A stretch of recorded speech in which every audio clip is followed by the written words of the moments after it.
I had like 4 years clean and sober. And I was just getting to know myself, really. And I was in a program called Fulton County Drug Court. I was in that 18-month program, and I graduated out of that program in 2008. So I was just really getting back acclimated into life, paying bills, being responsible.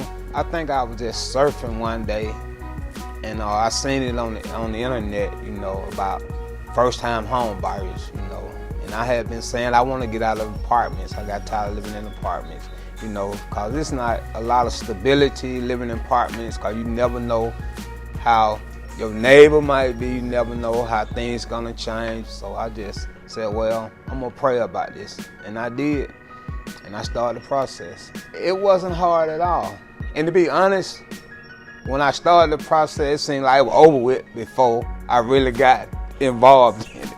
I prayed about it, and I said early in my recovery that I was gonna get a house within 5 years. And I think it was like 3.5, so it moved real fast. And I took on this big thing of getting a house. If I can get clean and sober and stay clean and sober, I can do this. So that helps me. It built my morale up.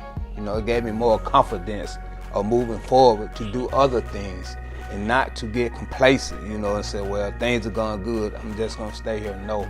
It just gave me so much confidence that if I can own a house after what I've been through, that I can do other things. First, I had to be committed, Not saying I want to do it, but am I really going to be committed to it? And before I started this, I went to Goodwill, like early 2000. I got certified as a flow tech custodian. Then, I done baked before, I done cooked, I done did so many jobs. That's when I went back to school.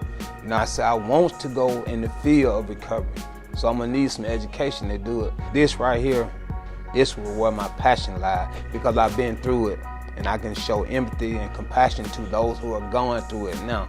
So I took all the training that I had before then, and I just poured it into the training that I had to do to get this certification, because it was a whole lot of hours, a whole lot of commitment to supervision, other personalities, and it was a whole lot of education hours, because I dropped out of high school in 10th grade, but I did receive my GED through the prison system, so I've been to prison 3-4 times. It's been a whole lot that my drug addiction took me through before I got to where I'm at now. So if I went through that, I know that I can get through whatever I put my mind to. I talked to some people and they gave me some information. So I went to Association of Georgia that certified substance abuse counseling. So I did that process. It was like 2 years, and I just got certified as a substance abuse counselor last August. And that was by being stable, being in the home, being stable. I ain't got to worry about not being able to pay my mortgage or worry about where I'm gonna stay at if I lose my job or any of that. So, and I know Habitat will work with me if something would have happened, and it's interest-free on the house mortgage. So hey, why not? A lot of people in Peopletown have been there forever, like I have, and they didn't have the resources, or probably ain't had the commitment to want to do anything for their house. So I know Habitat do their Brush for Kindness and things, so they have helped some peoples over there. And that was really in touching and moving. And I used to do like volunteer work with Habitat. Like we used to go out to different buildings and stuff and do volunteer. I actually went to a lawyer office one time and spoke on Habitat behalf, I was an ambassador at that time. Before the pandemic hit, we used to do stuff like that. I got to meet a lot of people. Melissa is one. And I'll never forget my house leader. I called him up and he answered. He said, do I need to come out? I said, no, that's all right, you answer my question.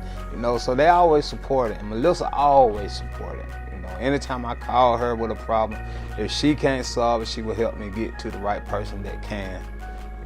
And Habitat, it just, for me, it gave me something to look forward to, really. And I have accomplished a lot of stuff on the way. My church is right up the street from my house. I don't drive to church. I just leave Sunday morning, walk up the street to the church, And I've been ordained as a deacon since October 2018, yes. So it's just a lot that I have built through God, through the habitat process, and through my willingness to change my life, and it's been awesome.